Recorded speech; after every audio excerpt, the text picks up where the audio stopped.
Are we all alone? Through the miracle of the internet and the courtesy of YouTube and the Spreaker internet service, a new direction is being offered to you. And if you take it, you may never be the same. You've tuned in now to a spiritual side of yourself. Now make welcome into your life the good chaplain of the Lighter Than Air Ministries and our series, The Spiritual Side of Cannabis, Chaplain Dennis Keith Hale. I am Chaplain Dennis Keith Hale, and I'm with you here in the music sanctuary of the Lighter Than Air Ministries. I've had such a morning, invoking the power of music, celebrating the knowledge of the power of music by 9 people who I had an opportunity to meet this weekend.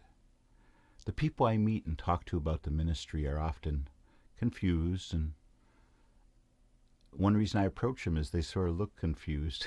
It fits right in because a lot of people are spending a lot of time beating up on themselves. As a baby boomer, the children of those who served in World War II or were on the home front in World War II, so many of us were success-oriented, where we weren't successful unless we were financially successful.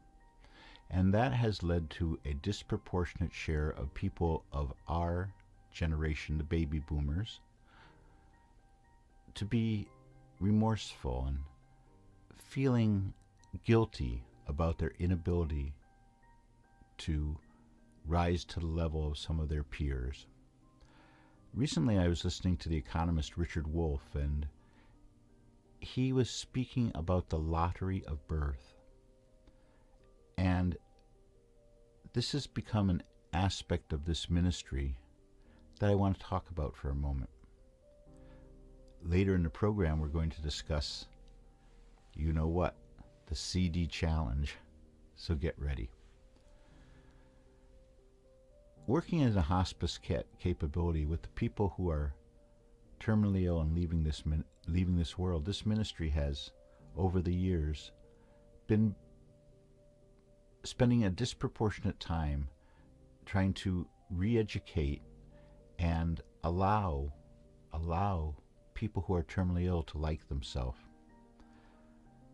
So many have a bucket list. They've developed a list of things they wanted to do in their life, which now with death looming, they want to address. Well, it's unfortunate because unless you're independently wealthy, so many of the things that people have on that list, because all the lists that I see, all the terminally ill people who present me with a list of what they would like to do with the rest of their life,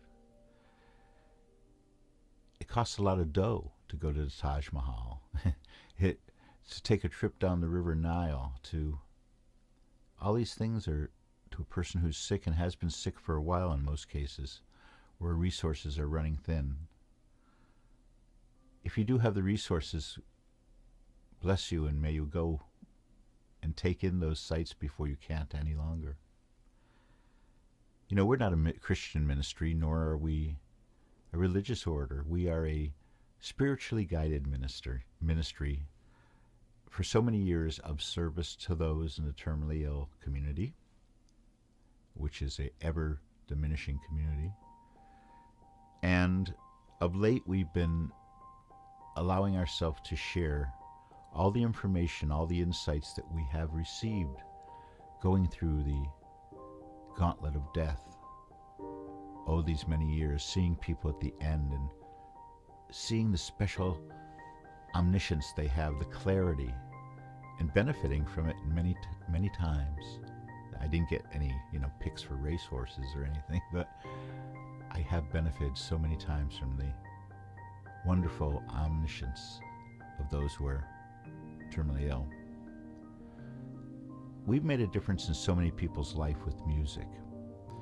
With our final set, our 10-hour final Music in Your Life, has been available to those without cost, to those who have no money. No one was ever turned away because of lack of resources. All along over these many years, the ministry was supported by the wonderful knowledge that my partner, whoever it may be, was having to also share in my work, because I shared the very small amount of money that I had with the ministry to keep it ongoing and keep our good works. Now, the ministry does want to share this information about the power of music and the perfect pairing.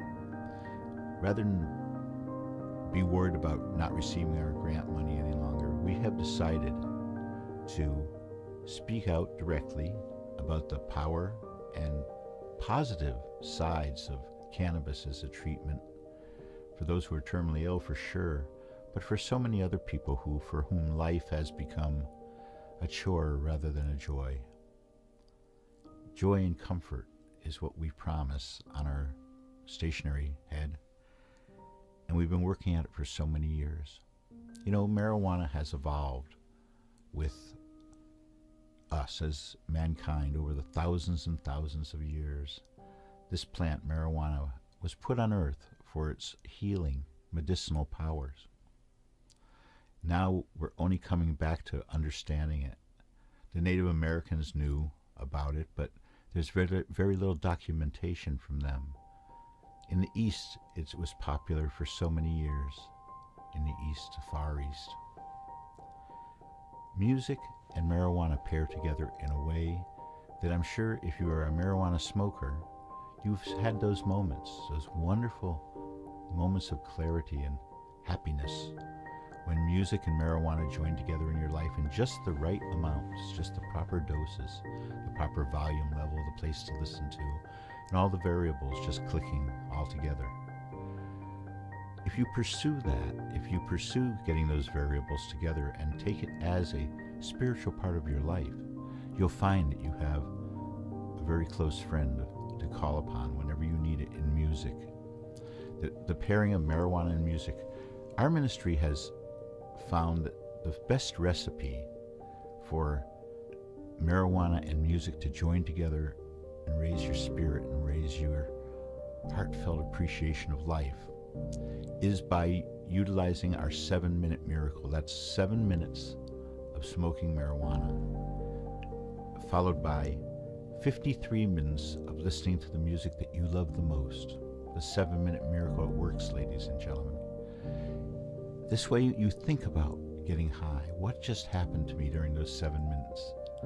And then you let yourself go and enjoy the rhythms and the beat, the power of the bass.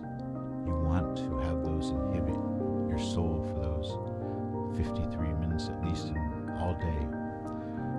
We have over 300 people now having experienced the 7-minute miracle and indicating that they would like to continue to use it. We don't have a follow-up program because we're not selling anything. We're giving this advice away, and it's advice that we learned the hard way through years of helping those who are terminally ill and gleaning from them the valuable information that we're sharing with you now.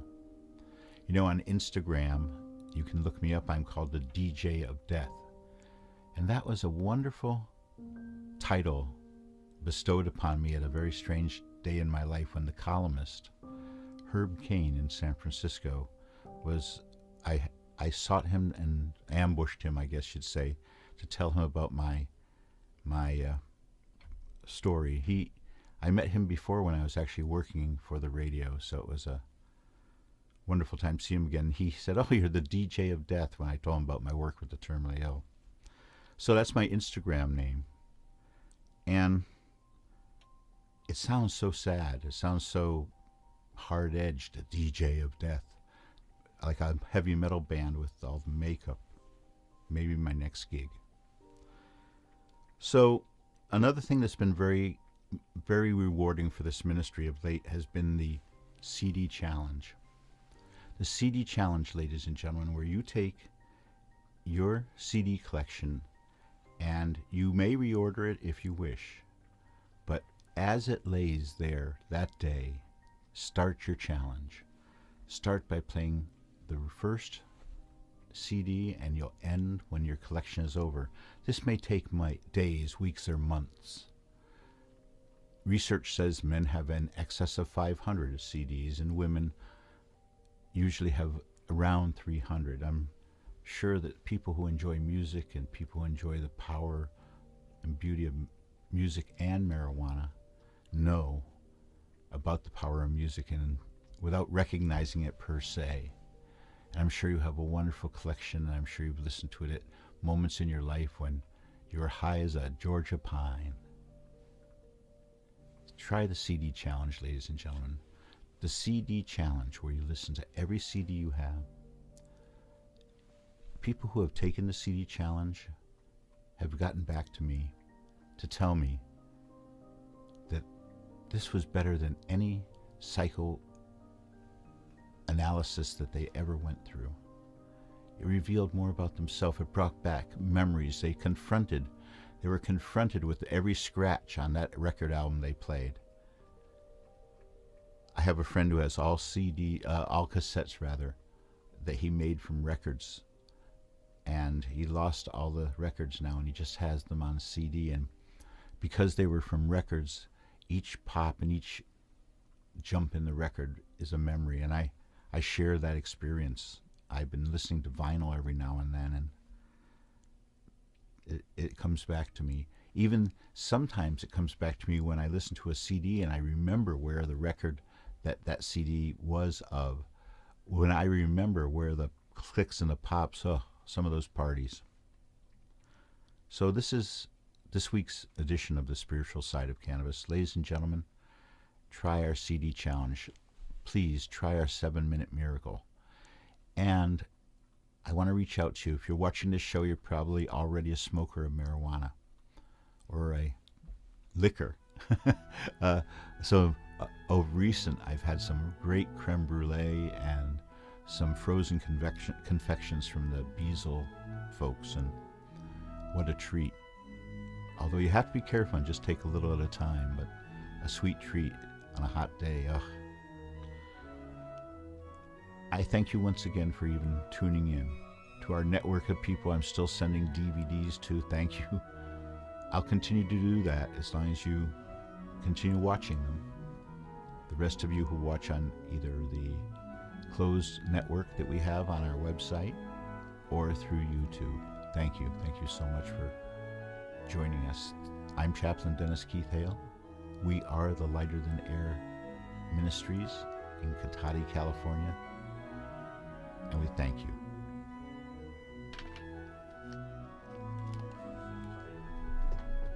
Ladies and gentlemen, this is the end of this week's Moment in Time with the Lighter Than Air Ministries, the spiritual side of cannabis. Join us next week. Till then, we say good night.